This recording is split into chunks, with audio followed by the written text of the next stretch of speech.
Bonjour, bienvenue. Je ne sais pas si on m'entend.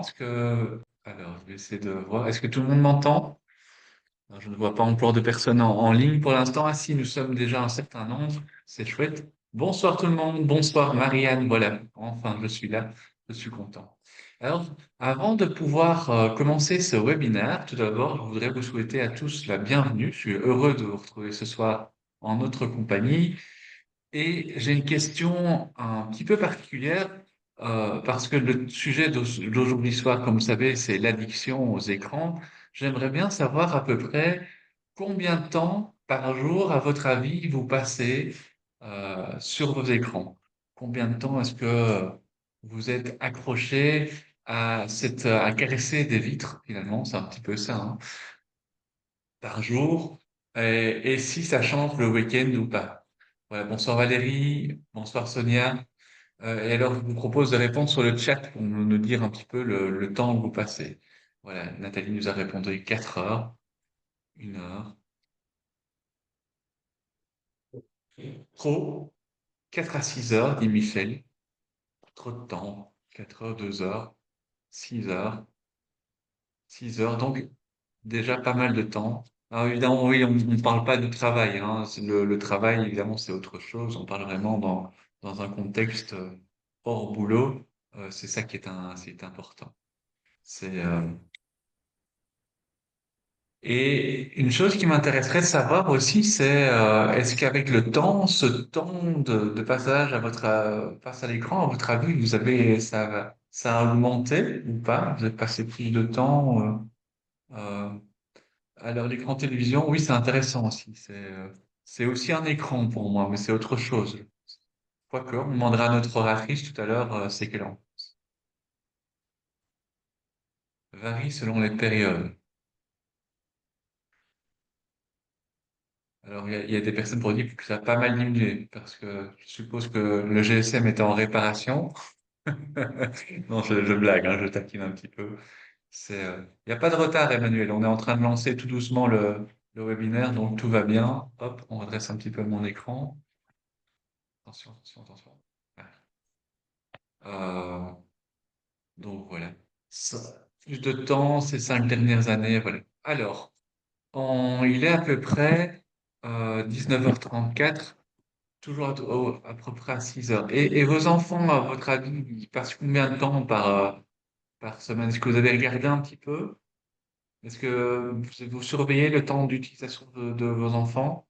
Ou vous avez des petites astuces?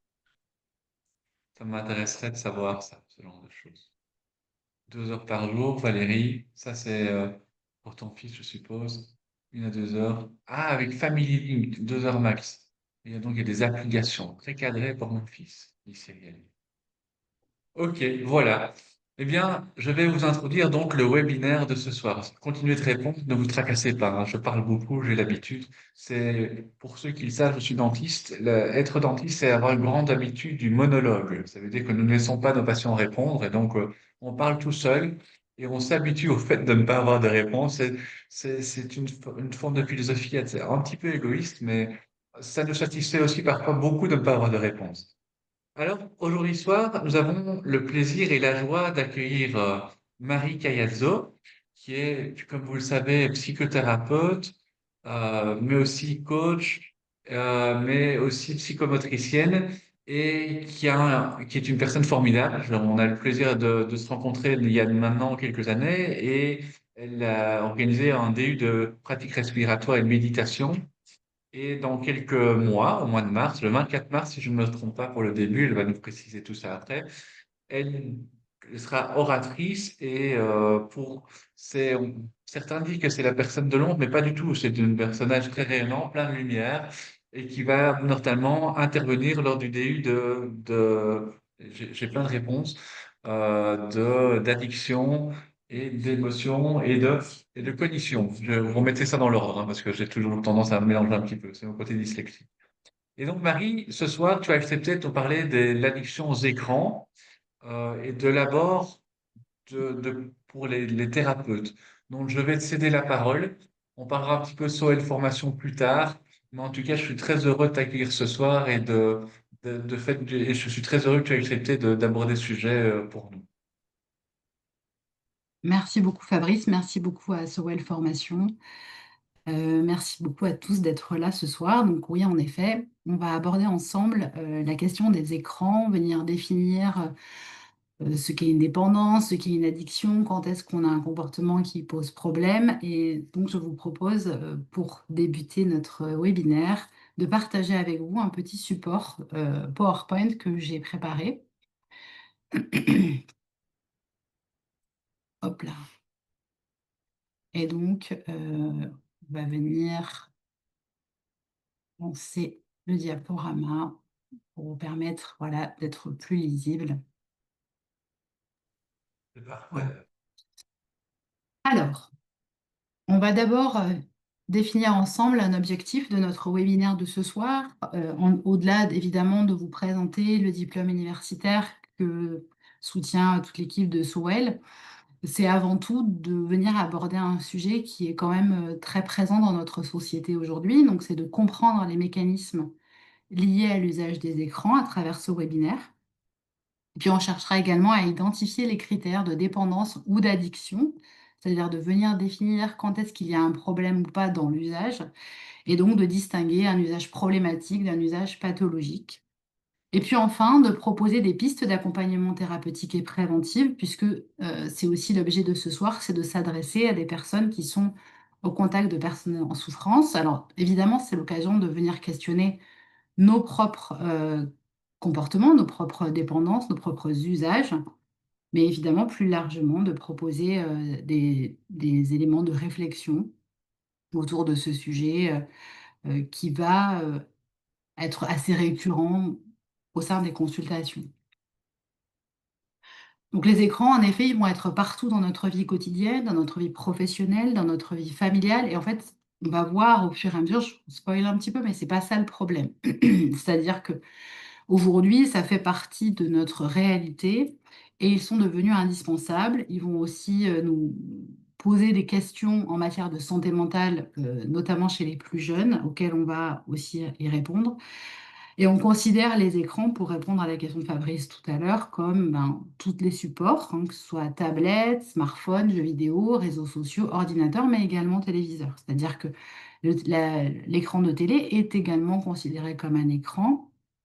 Et donc, en fait, on va venir appréhender notre usage global de tous ces supports-là, de tous ces outils-là, qui font en effet aujourd'hui partie de notre réalité et dont on ne peut pas se passer.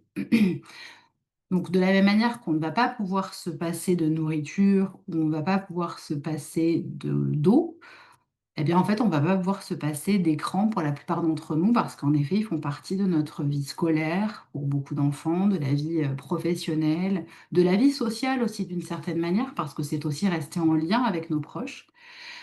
Donc, la question ne va pas être de bannir euh, cette composante-là, un petit peu comme dans l'accompagnement d'un trouble du comportement alimentaire. On ne va pas arrêter de manger, on ne va pas arrêter de boire dans les cas de potomanie. On va simplement venir questionner l'usage. Donc, en aucun cas, il s'agira de stigmatiser, d'ostraciser, mais plutôt, en effet, de venir questionner en lien avec le champ de la santé mentale, puisque c'est ce qui nous occupe à travers, évidemment, la présentation du diplôme universitaire, mais plus largement dans notre travail de psychologue, psychothérapeute du quotidien. Donc, quelques chiffres, évidemment, pour commencer, hein. En France, on dit que les 7-12 ans passent en moyenne 4h30 par jour devant un écran, tout usage confondu, comme je vous l'ai signifié. Il y a les usages de la télévision, les tablettes, les téléphones, parce que certains en ont hein, à 12 ans, mais également, parfois, quand on a 12 ans, on a aussi des tablettes au collège, où on est aussi parfois devant un rétroprojecteur à l'école. Donc, en moyenne, les enfants sont sollicités 4h30 par jour par cet outil. Et chez les adolescents, évidemment, ce chiffre va monter plus autour des 6h30 par jour. Alors, tout à l'heure, j'ai vu dans vos commentaires que c'était trop. Mais en fait, en réalité, c'est pas tant trop qui est important, c'est comment. Donc, encore une fois, il faut arrêter de se culpabiliser, hein. C'est comme la nourriture. Il y a des jours où on va beaucoup manger, et ben, c'est OK. Et puis, il y a des jours où on va moins manger. Donc, c'est comment je mange et qu'est-ce que je mange qui est important. parce que l'usage va venir être de toute façon quelque chose de normal maintenant dans notre quotidien.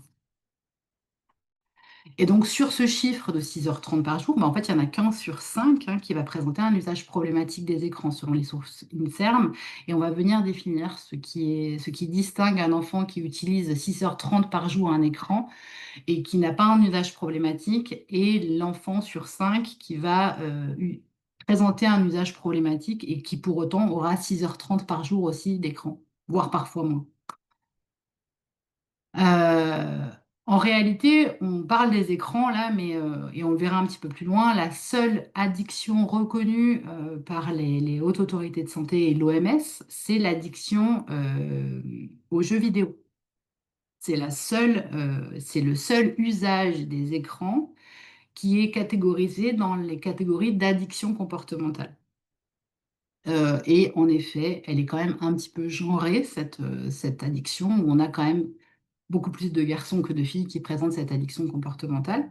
Et c'est la seule addiction aux écrans qui est considérée comme telle par l'OMS. C'est-à-dire que cette propension que l'on a de dire la problématique, c'est les écrans, n'est pas reconnue par notre haute autorité de santé.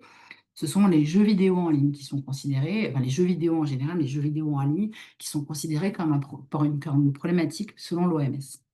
Alors, une fois qu'on a fait un petit peu ce constat, ce tableau, on va venir un petit peu plus l'approfondir évidemment au cours de ce Coffee Talk. Et c'est donc comment accompagner nos patients quand l'écran devient un refuge, un échappatoire, voire une dépendance. Et c'est là en réalité où arrive le problème. Et on va voir qu'en réalité, ça n'est pas tant la problématique de l'écran en lui-même, c'est plus la manière dont on l'utilise, pourquoi on l'utilise, qu'est-ce qu'on en fait et qu'est-ce qu'on y fait qui pose problème. Donc, on va venir d'abord définir ce qu'on appelle la typologie des usages, c'est-à-dire questionner le comment je m'en sers, qu'est-ce que je fais sur cet écran. Donc, il y a trois types d'usages qui sont définis. Donc, d'abord, il y a un usage qu'on dit fonctionnel, c'est un usage qu'on va utiliser pour apprendre, pour travailler, pour communiquer. Donc, vous voyez bien que si dans ces heures-là d'usage du téléphone, on a un temps d'apprentissage. Moi, je fais énormément de consultations en visio, par exemple. Je finis mes consultations en visio et j'enchaîne sur des coffee talks à 20 heures du soir. Donc, je pense avoir passé globalement sur la journée peut-être environ 8 heures devant mon écran. C'est un usage fonctionnel. C'est-à-dire que ça ne va pas être le temps passé devant mon écran qui va générer une problématique. Ça reste un usage fonctionnel parce que je travaille avec, parce que je suis en relation avec mes patients à travers l'écran et qu'il me sert à communiquer des informations à vous quand je fais un webinaire, mais à communiquer également si je dois travailler sur des mails, etc. Donc, il va, il va me servir comme base de travail, comme outil de travail, et je vais m'en servir énormément.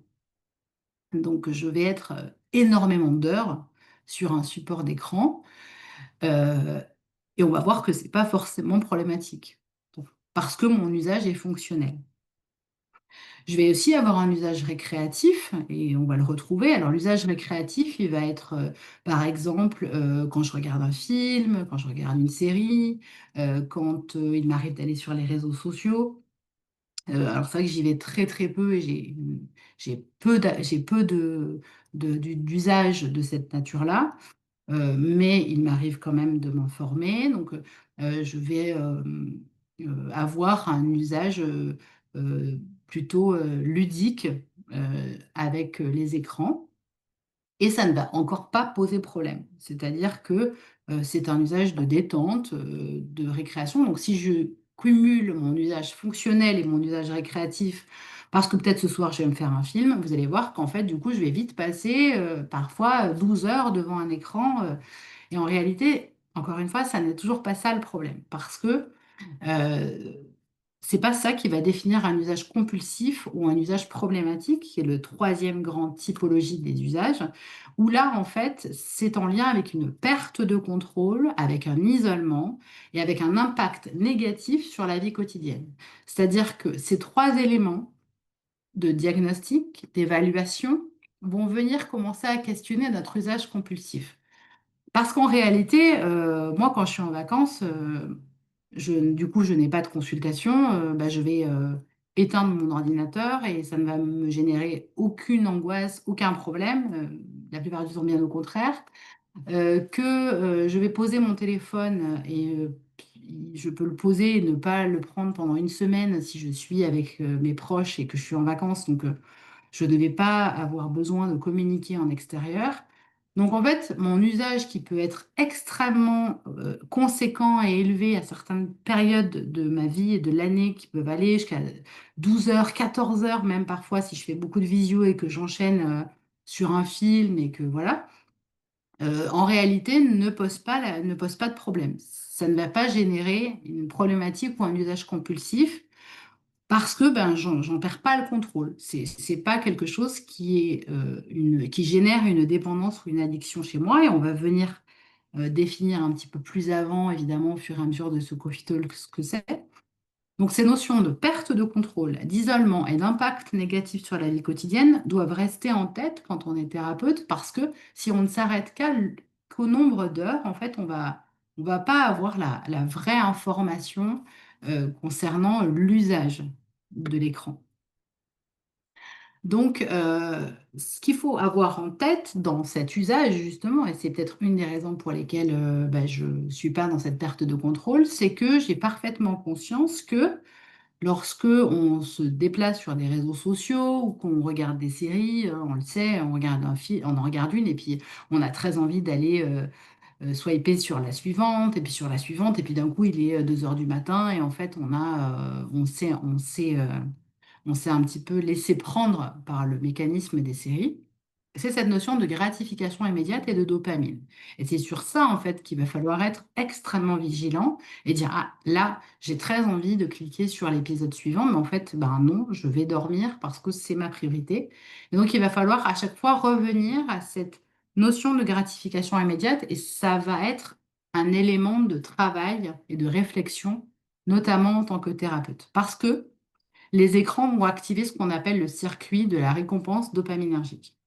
Chaque notification, chaque like, chaque victoire en jeu, mais chaque aussi euh, épisode qui se termine de la série va produire une mini-dose d'envie, de plaisir, de oh là là, je pourrais avoir la suite, et qui vont produire une gratification immédiate quand je clique sur la série et que je la mets en route. C'est beaucoup plus rapide et beaucoup plus accessible que la réalité qui est j'ai sommeil, il faut que je dorme.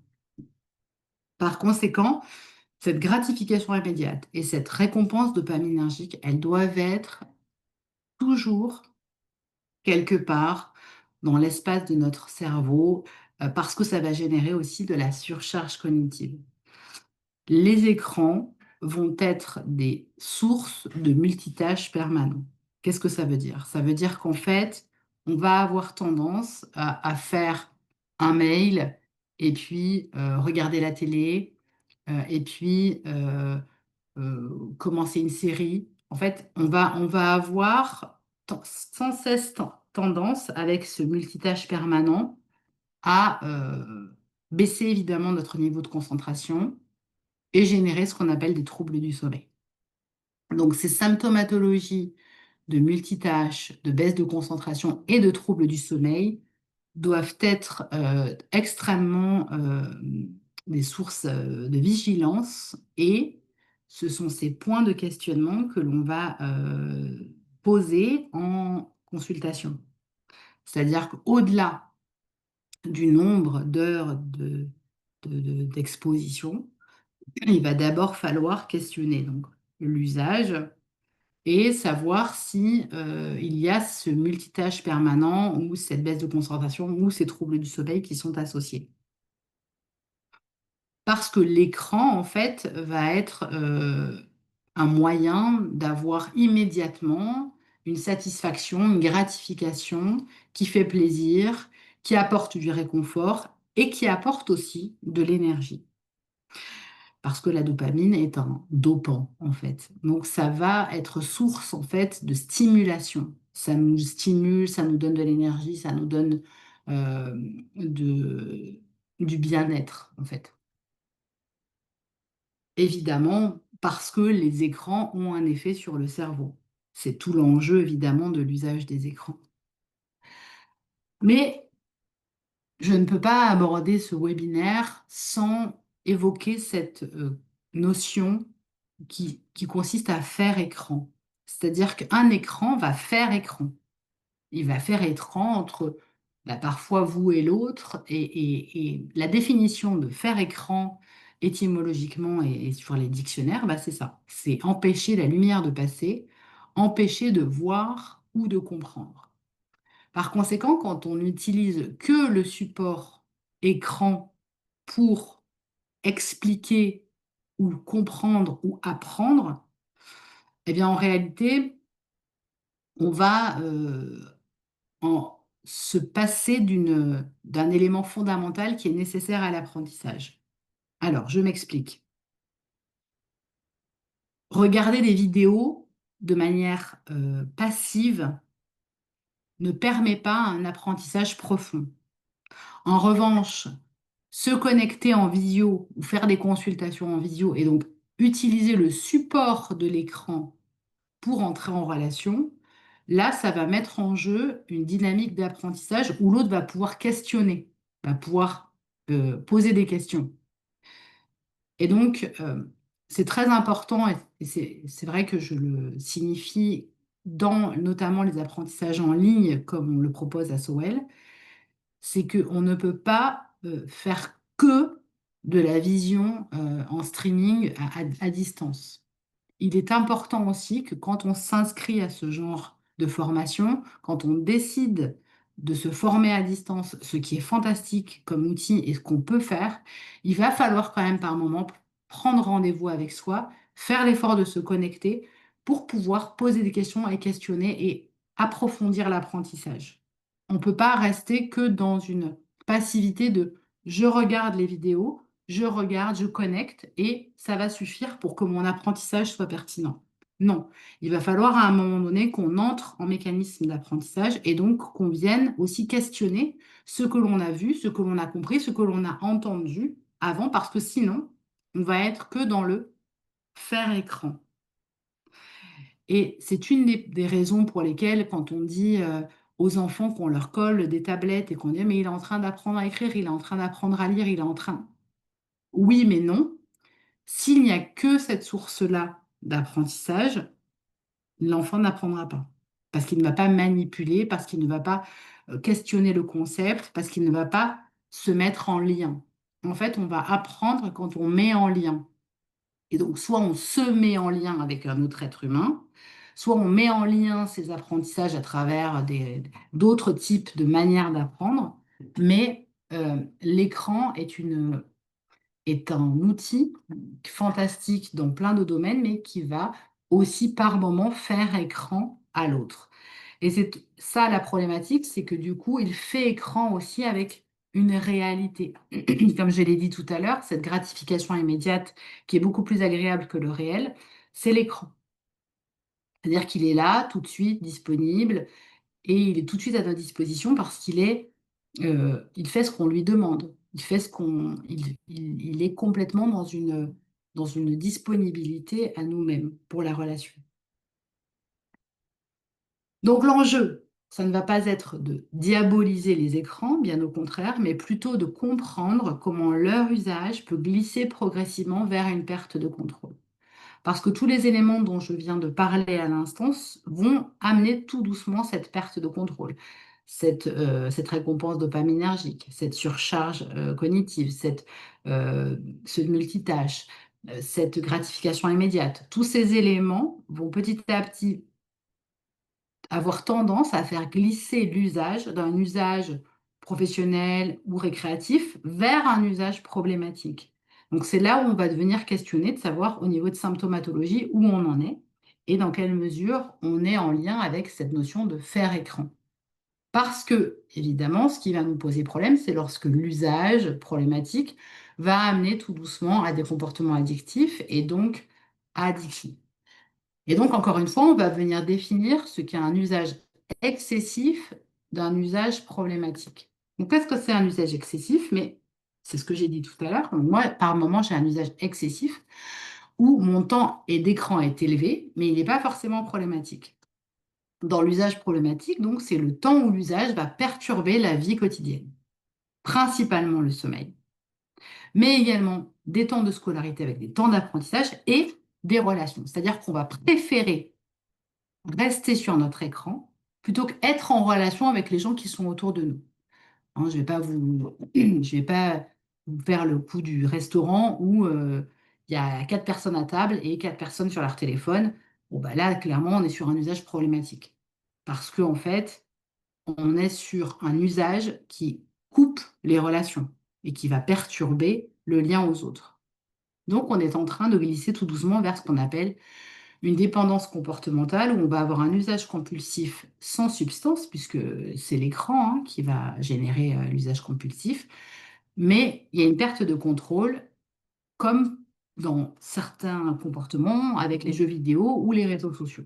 Les réseaux sociaux sont extrêmement vecteurs de dopamine, like, on est dans un autre univers, on est dans un autre soi, plus avec les algorithmes. Donc, on est quand même sur une communauté de gens qui pensent un peu comme nous, en qui on a une similitude de fonctionnement. Et donc, on va très facilement glisser vers une dépendance comportementale avec un usage compulsif. Comme je le disais tout à l'heure, selon le DSM-5, il n'y a que l'addiction au jeu qui est reconnue comme trouble potentiel, appelé donc gaming disorder, au jeu vidéo, pardon.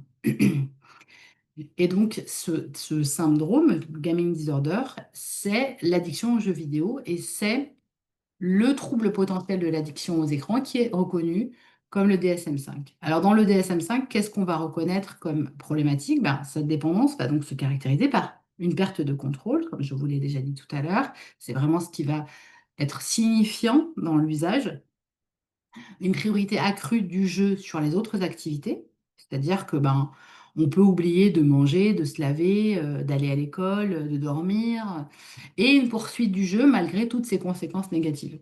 Donc c'est qu'on n'arrive plus à s'arrêter. Il y a clairement une perte de contrôle. Et c'est ça qui va venir poser problème. Et on peut avoir une perte de contrôle même avec un usage limité. Donc j'entends que les parents disent, ah, moi, je limite à 2 heures. Et du coup, bah, c'est bon, j'ai géré ma dépendance aux écrans de mon fils, de mon... Non, mais comment l'enfant est pendant ces 2 heures?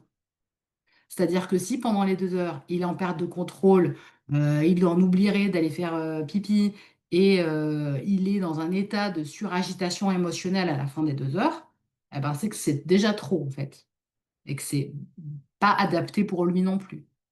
Donc il va falloir qu'on questionne et c'est pas que le nombre d'heures qui doit être questionné.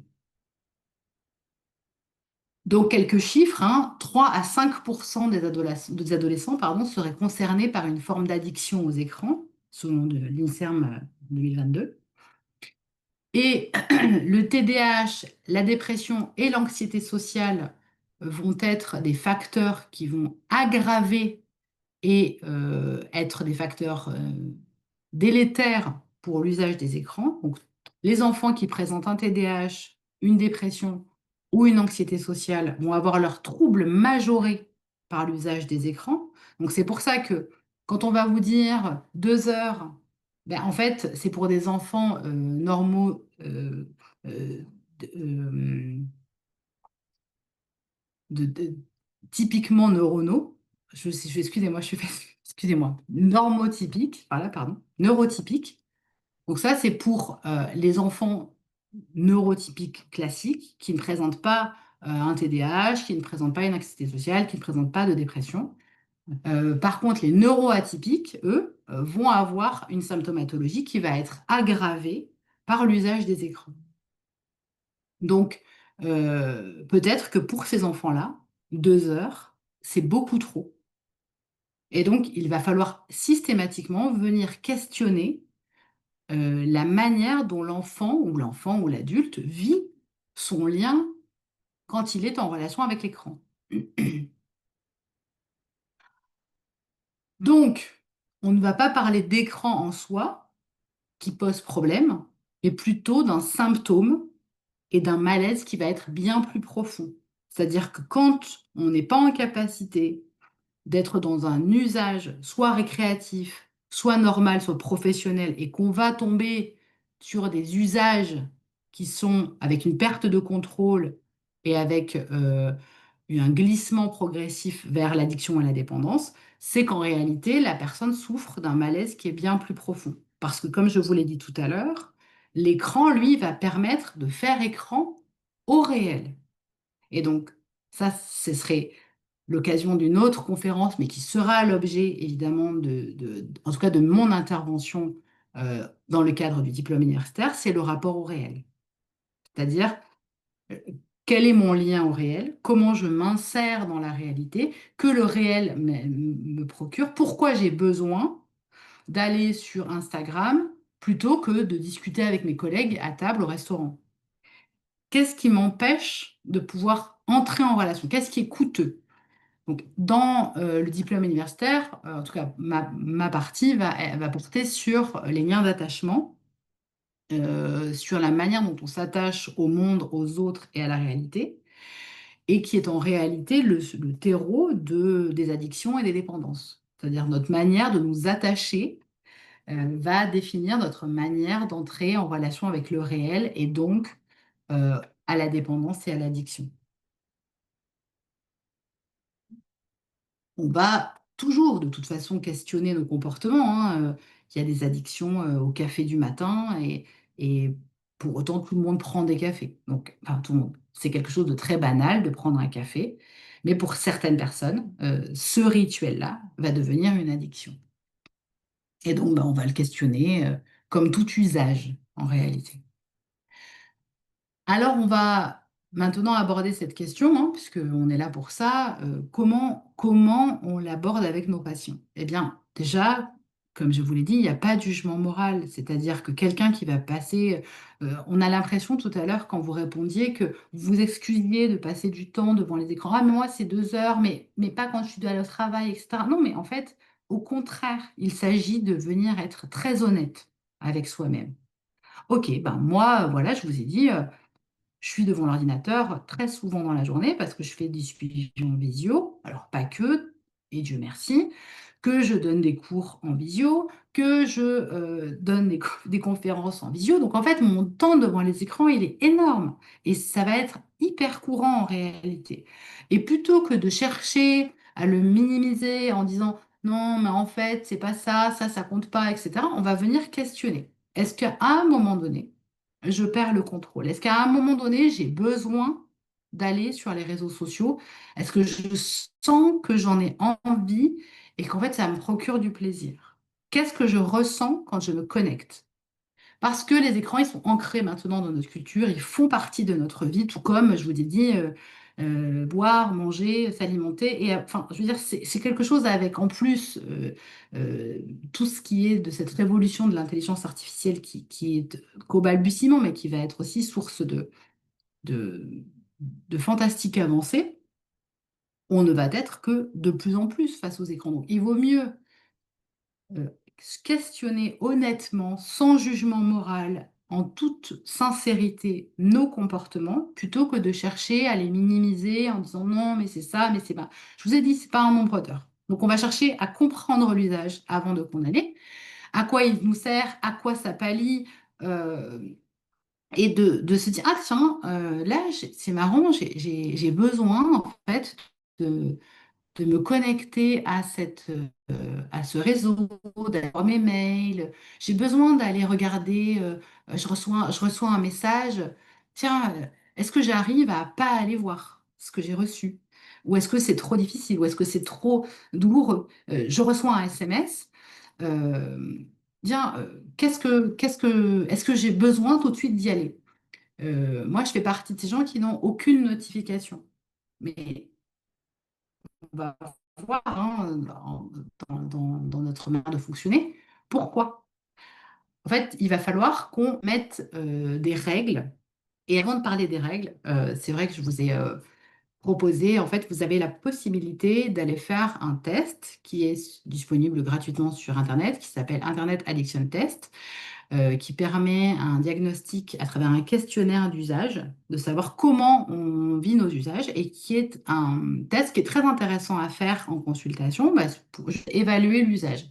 C'est-à-dire sortir du nombre d'heures, sortir de comment je l'utilise, mais qu'est-ce que j'en fais finalement de ces liens, de ce temps sur Internet. Parce que aussi, c'est vachement bien d'être en réseau. Enfin, moi, j'ai des patients qui sont un peu partout dans le monde. Je trouve ça tellement fantastique. Je me dis, ah, quelle chance quand j'ai des patients qui se connectent, qui sont à La Réunion, qui sont en Amérique du Sud, qui sont en Australie. Enfin, je me dis, waouh, que c'est trop de la chance. Enfin, ça me procure du plaisir, en fait, de me dire, mais on a des outils fantastiques qui nous permettent, par exemple, de nous connecter ce soir, d'être tous ensemble, de réfléchir et d'apprendre sur des sujets qui sont intéressants. Donc, c'est pas de diaboliser cet outil, mais plus, encore une fois, d'aller questionner avec un outil d'évaluation intéressant. Donc, je vous l'ai mis dans ces slides. Vous pouvez tout à fait aller le télécharger et l'utiliser, pourquoi pas, en support de consultation pour entamer la discussion, entamer la réflexion. Donc, comme dans toute addiction, les TCC vont permettre une restructuration cognitive autour des pensées liées à l'usage des écrans. Donc, on va essayer de faire réfléchir à cet usage, hein. On va faire un journal de bord, comment je m'en sers, à quoi ça sert, quels sont les types de mes usages. Tiens, là, j'ai fait ça, mais c'était plutôt récréatif. Là, j'ai fait ça, c'était professionnel. Là, mais j'étais claquée. J'avais besoin de me mettre une série d'enchaîner les trucs. Ça m'a vidé la tête, ça m'a fait du bien. Et puis, on va poser un entretien motivationnel, c'est-à-dire qu'est-ce que tu veux faire, qu'est-ce que tu veux changer, qu'est-ce qui est faisable, qu'est-ce qui n'est pas faisable. Moi, par exemple, clairement, en fait, je suis obligée de réguler mes usages parce que comme, justement, je m'en sers tout le temps et tous les jours, il va falloir que je sois extrêmement vigilante à ne pas glisser vers cette perte de contrôle dont on a parlé tout à l'heure parce que ben, mon cerveau, comme tous les cerveaux, et adore la dopamine, adore les likes, et donc d'autant plus important pour moi qui est un usage important de mes écrans de ne pas glisser. Sinon, ça va avoir un impact extrêmement négatif, d'abord sur ma santé, mais également bah, sur mon travail. Donc, on va prendre du temps pour bah, éduquer ce qu'on vient de faire, comprendre comment fonctionnent les algorithmes, c'est-à-dire qu'est-ce qui se passe sur mes réseaux sociaux, de toujours être quand même conscient qu'il y a une vraie manipulation derrière de ce que vous likez, hein. En fait, on va petit à petit vous enfermer dans des algorithmes et moi, je fais exprès de aller chercher des sujets qui ne m'intéressent pas sur Instagram pour obliger l'algorithme qui s'occupe de mon compte, en tout cas, de me proposer des choses parfois un peu plus variées. Donc, sinon, je vais être très vite enfermée dans mes sujets de prédilection. Alors moi, c'est les voyages, c'est les trucs marrants. Donc, j'ai pas des trucs, j'ai jamais de trucs politisés ou politiques. Et en fait, du coup, c'est pas un réseau par lequel je m'informe, mais c'est un peu enfermant parfois. Donc, je me dis, tiens, ouais, je vais aller faire des recherches sur tel sujet ou tel sujet ou tel sujet. Un peu comme j'irais faire sur Wikipédia pour forcer l'algorithme à me proposer autre chose et à m'intéresser à d'autres sujets. Et donc, bon, après, évidemment, le fonctionnement du système de récompense, ça, encore une fois, ben, on y viendra de manière très détaillée, évidemment, dans le diplôme universitaire. Donc, je vous laisse le suspense, mais j'imagine que quand même pas mal d'entre vous connaissent comment ça fonctionne. On y viendra de manière plus, on va dire, plus approfondie, évidemment, en expliquant comment ça fonctionne sur le plan physiologique et pourquoi on est tous sujets à la dépendance et à l'addiction. Et puis évidemment, on va mettre en place un sevrage progressif par palier en remplaçant les activités des écrans par des activités qui sont d'un autre ordre. Ça, c'est les TCC qui nous proposent ça, des pratiques respiratoires, des pratiques créatives, du lien à l'autre. Et ça, c'est quand on a identifié cette perte de contrôle et que dans l'entretien motivationnel, eh bien, l'individu a envie de changer, a envie de modifier ses comportements. Donc, on peut aussi, évidemment, quand c'est le symptomatologie de quelque chose de bien plus grave, proposer une thérapie familiale ou systémique, parce que, en fait, c'est une maladie du lien, la dépendance et l'addiction. C'est pour ça que c'est si important d'aller travailler sur tout ce qui est lien, d'attachement. Et donc, c'est de comprendre que c'est d'abord ça qui va être en jeu. Et donc, ça, vraiment, ça, c'est un élément qui sera évidemment à aborder dans le DU. Mais c'est d'abord d'avoir en tête que la problématique, elle est liée au lien à soi, au lien aux autres, au lien au monde, au lien au réel. Alors voici les règles en fait qu'on va mettre en place. On va par exemple mettre en place des plages horaires avec des temps sans écran. Ça c'est très important. Il peut y avoir aussi des lieux sans écran. Euh, et par exemple, chez moi, en fait, on n'a pas le droit à deux écrans en même temps. C'est-à-dire que si on est devant la télé, ben, on n'est que devant la télé. Si on doit prendre une tablette, ben, on doit sortir de la télé, on doit sortir du champ de la télé. Et en fait, on n'a pas le droit, dans notre famille, en fait, on a mis cette règle-là, on n'a pas le droit d'avoir deux écrans en même temps. Parce que là, par contre, on est vraiment sur des multitâches et des surcharges cognitives qui vont être immédiatement avec des pertes de contrôle importantes. Donc, voilà. Et je fais partie des règles. C'est-à-dire qu'il n'y a pas de téléphone à table, il n'y a pas de téléphone dans la salle de bain, il n'y a pas de téléphone dans la chambre à coucher pour personne. C'est-à-dire que je m'inclus dans les règles que l'on pose.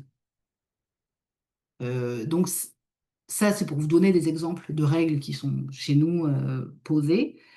Mais je pense qu'en fait, on doit tous se les imposer. Et c'est pas une question de temps, c'est une question d'espace. L'espace doit être au centre de notre préoccupation parce que, encore une fois, comme la problématique est le lien, pour qu'il y ait du lien, il faut qu'il y ait de l'espace. Il faut qu'il y ait de l'espace de soi à soi, il faut qu'il y ait de l'espace entre soi et les autres, et qu'on vienne questionner cet espace. Donc, je pense, après c'est mon avis, mais ça n'est que le mien, qu'en fait, on doit tous se fixer des règles par rapport à cet usage, de la même manière que, par exemple, dans certaines familles, ben, on a défini un usage de l'alimentation, de la boisson, du sport, etc.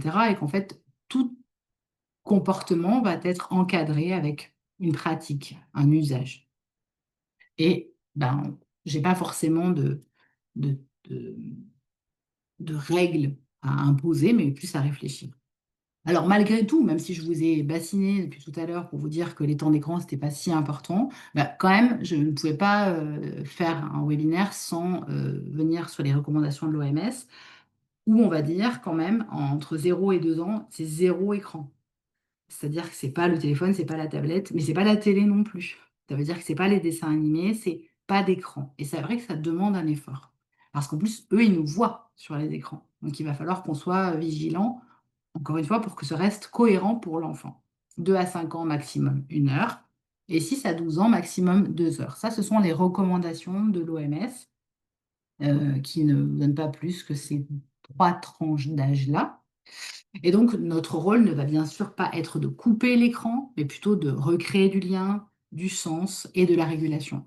Hein, ce diplôme universitaire, il parle également d'émotion, émotion, cognition, addiction, parce qu'en réalité, on ne peut pas parler de lien sans parler d'émotion et de cognition. Et ça, c'est vraiment le sujet de prédilection de Chloé Frédier, qui fait partie évidemment de cette équipe enseignante. Donc, elle va plus être en lien avec cette thématique autour de la régulation émotionnelle, de ce qu'est une émotion et ce qu'est des éléments de cognition. Comment j'arrive à réguler, en fait. Parce que si j'arrive pas à réguler les émotions, ben, je vais forcément perdre le contrôle de mon usage. Donc, c'est pour ça que ça avait du sens de vous parler émotion, cognition et dépendance et addiction, parce que c'est le mécanisme classique pour entrer dans une addiction. Alors pour conclure, bien, J'avais juste envie de venir faire juste un petit teasing sur ces notions de dépendance et d'addiction qu'on a évoquées. Donc la dépendance, c'est quand l'arrêt brutal d'une substance va entraîner un syndrome de sevrage. On va le retrouver dans certaines activités également, hein. Donc, par exemple, je te prends ton téléphone. Si ça génère un malaise, une anxiété, une irritabilité ou des insomnies, bah, c'est qu'on est déjà dans la dépendance. Donc, cette étape peut devenir rapidement insupportable. On va avoir envie de reconsommer. On va mettre en place un syndrome de sevrage. Et la plupart du temps, le phénomène va être transitoire et ça va assez vite pouvoir être accompagné, régulé, quand c'est pris correctement en charge, avec peut-être une prise de substance, hein. Tout ce qui est pharmacologie sera évoqué par le docteur Laura Artigot, qui va évoquer aussi toute la pharmacologie en lien avec ces thématiques. Et puis les addictions. Alors les addictions, alors là, on est vraiment sur, on a perdu le contrôle, on est dans une consommation, une pratique avec une rechute systématique à chaque fois qu'on a arrêté. Et ce qui va caractériser une addiction, c'est quand il y a des épisodes de craving. Et les épisodes de craving, c'est cette pulsion que l'on ressent avec une envie impérieuse et irrépressible de reproduire l'expérience à la base de la conduite addictive et qui va consister à venir euh, se, se replonger dans cette activité comme qui va pouvoir se déclencher quand le cerveau va recevoir un signal, une émotion, un objet, un geste. Et donc, on est addict. Cette étape peut durer plusieurs années, bien au-delà d'un éventuel sevrage. Et donc, ce qui va définir l'addiction de la dépendance, c'est cette notion de craving qui sera abordée de manière peut-être plus complexe, plus, on va dire, plus insistante à travers le diplôme universitaire. Donc, l'écran, encore une fois, c'est pas un problème en soi, mais c'est plutôt un révélateur d'un comportement. Donc, quel est mon lien au monde? Quel est mon lien à moi? Quel est mon lien au réel? Quel est mon lien aux autres? Quel est mon lien aux émotions? Comment j'arrive à les réguler? Comment j'arrive à construire ma pensée? Donc notre accompagnement va reposer évidemment ben, sur l'écoute, hein, ça c'est quand même la base. La compréhension de l'environnement de l'individu, comment il positionne sa pratique, et puis une co-construction avec des nouvelles habitudes. Pour ma part, ben, je pense qu'évidemment, il vaut mieux prévenir que guérir et on va donc instaurer ces fameuses règles dès le départ avec nos ados en disant en fait, ça va faire partie de notre vie, ça fait partie de notre vie, donc instaurons un pacte d'usage et on va l'ajuster en fonction. Je vous ai parlé au cours de ce webinaire de ce fameux diplôme universitaire, donc, qui s'appelle donc, Cognition, émotion et addiction, dont les inscriptions sont ouvertes. Donc, je ferai partie de l'équipe enseignante avec le docteur Laura Artigot, donc, qui est psychiatre, et puis Chloé Frulier, qui est docteur en psychologie cognitive et psychologie spécialisée en neuropsychologie qui va donc nous enseigner à travers des temps d'échange en visionnage par Zoom, des réflexions autour de la cognition, des émotions et des addictions.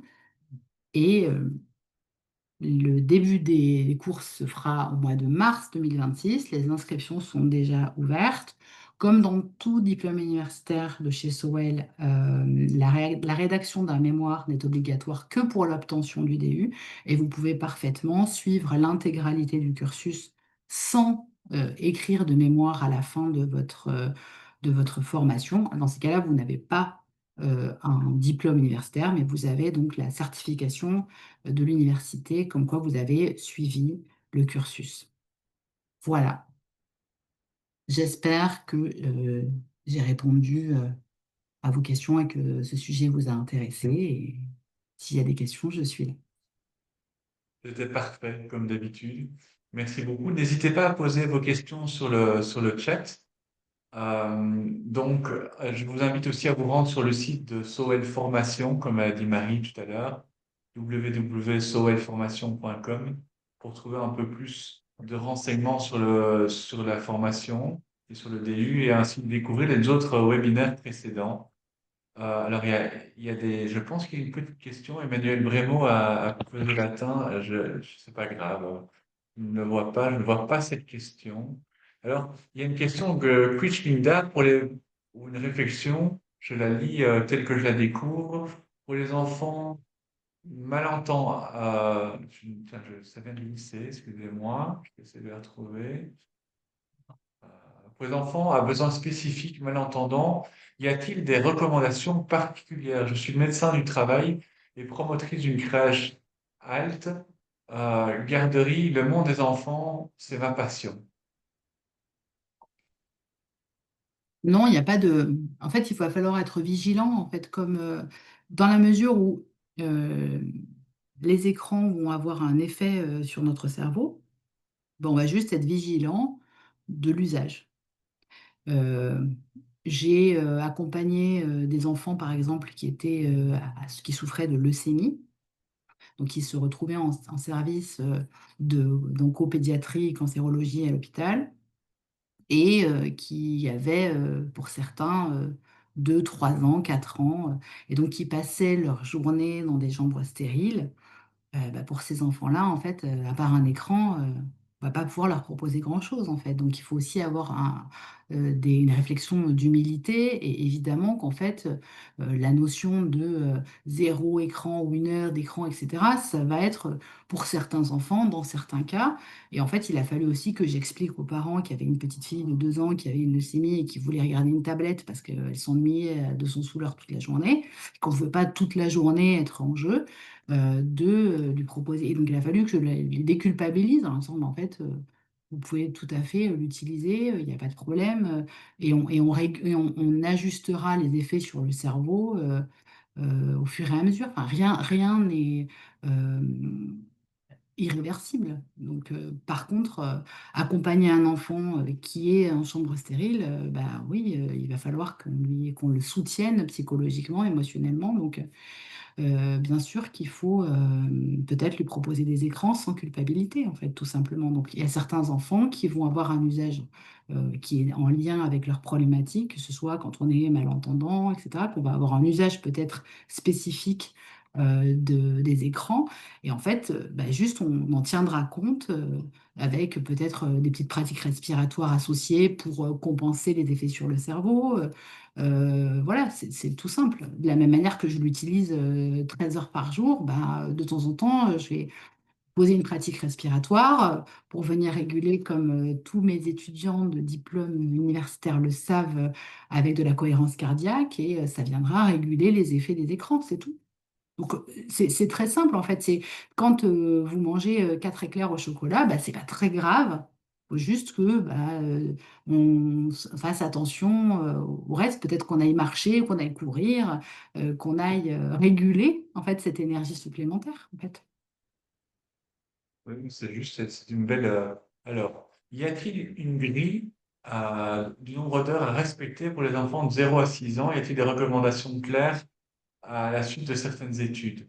Ben oui, Tu en as parlé tout à l'heure, oui. voilà, je l'ai dit, c'est 1 heure pour les enfants de 6 ans maximum par jour. C'est ce qui est recommandé par l'OMS. Après, encore une fois, on va questionner l'usage. C'est-à-dire que dans cette heure-là qui est faite, qui est recommandée par l'OMS, bah, déjà, est-ce qu'elle est nécessaire, est-ce qu'elle est obligatoire? Est-ce qu'elle doit être faite tous les jours? Comment l'enfant se comporte pendant cette heure-là? Donc voilà, c'est une question en fait. Mais en dehors de cette recommandation-là, c'est plus le questionnement de l'usage qui va être fait. Alors, j'ai une question pour toi aussi. C'est une question tout à fait naïve. Il y avait avant un circuit de récompense. Pardon? Il y avait avant des circuits de récompense. C'est comme les gens qui jouent à des jeux, tu vois, avec au casino, ce genre de choses. Est-ce qu'il y a moyen de casser ce rythme de récompense en disant, OK, tu as droit à l'écran, mais en dévoyant peut-être l'utilisation de l'écran? Est-ce que c'est évoqué, ça ou pas encore? En fait, on peut utiliser les écrans comme une récompense. Ça vient renforcer le circuit de la récompense, puisque la Oui, récompense c'est ça le problème, oui. génère de la récompense. Bah, comme tout, en fait, on va venir doser. Encore une fois, chez certains enfants, ça va être possible. Chez d'autres enfants, moi, je sais que mon dernier enfant a un TDAH. je n'ai jamais utilisé les écrans comme un système de récompense.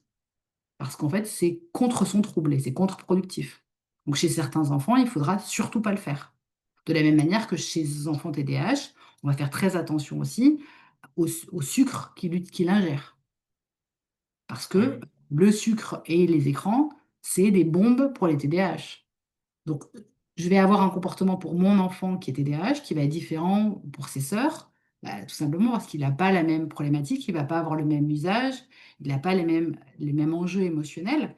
Donc, tout ça, évidemment, ça sera abordé au cours du diplôme universitaire sur la régulation émotionnelle, c'est-à-dire comment l'individu que j'ai en face régule ses émotions. Si j'ai déjà quelqu'un qui régule plutôt bien, ouais, je peux utiliser les écrans comme un système de récompense parce que bah, ce n'est pas dangereux pour lui.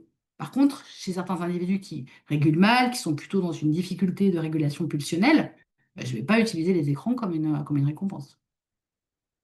Je vais venir, au contraire, lui signifier que la récompense, elle est ailleurs. Alors, dernière question, je parcours le chat en diagonale. Est-ce qu'il y a des moments de la journée où il faut surtout ne pas donner des, l'accès aux écrans? Est-ce que par exemple, donner accès aux écrans le matin ou le soir avant d'aller dormir, est-ce que c'est une mauvaise chose ou une bonne chose? Quelle est Alors, la... dans les études qui sont faites, globalement, tout de suite après le réveil et avant le sommeil, c'est plutôt très mauvais. Voilà. Donc, par exemple, en tout cas dans les règles qui sont chez nous, quand on se lève, on ne se lève pas avec un téléphone et on ne se lève pas, on met du temps avant d'aller se connecter à son téléphone. On va mettre un sas de temps qui est nécessaire. De la même manière que le soir, on coupe l'écran avant de s'endormir, bien avant de s'endormir. Mais après, ça, c'est des règles de fonctionnement parce que ça, encore une fois, ce sera les dosages de cortisol qui seront évoqués du diplôme universitaire qui vont nous donner ces informations-là. Et le cortisol va être central dans la mise en place du circuit de récompense. Eh bien, écoute, merci beaucoup, Marie, de nous avoir ouvert ce sas ce soir pour reprendre l'expression que tu as utilisée. J'invite tout le monde à rejoindre, comme je disais, le site internet. Merci à tous nos participants. Marie, tu as été comme d'habitude brillante. Je vous donne rendez-vous très bientôt pour le prochain Coffee Talk. Je prends ma petite feuille avec Florent Delaunay, qui est aussi un des enseignements de ce DU, qui nous parlera de comment prévenir l'épuisement professionnel pour déjouer l'addiction finalement. L'épuisement professionnel, je pense que c'est quelque chose qui nous touche tous beaucoup. On est parfois work addict et j'en témoigne. Donc je pense que ça va vraiment être passionnant. Est-ce qu'on peut me rappeler juste la date de notre prochain webinaire? Le Le 14 novembre. vendredi 14 novembre, voilà, c'est ça. Et merci à tout le monde. Marie, encore une fois, merci. Et merci aussi à quelqu'un à qui je ne dis jamais merci. Merci à Kevin qui nous suit et qui nous supporte informatiquement de l'autre côté de la planète. Merci beaucoup, Kevin, pour ton aide. C'est vraiment super. Je vous souhaite à tous une bonne soirée et on se revoit bientôt. À bientôt. Pareil. Bonne soirée, merci.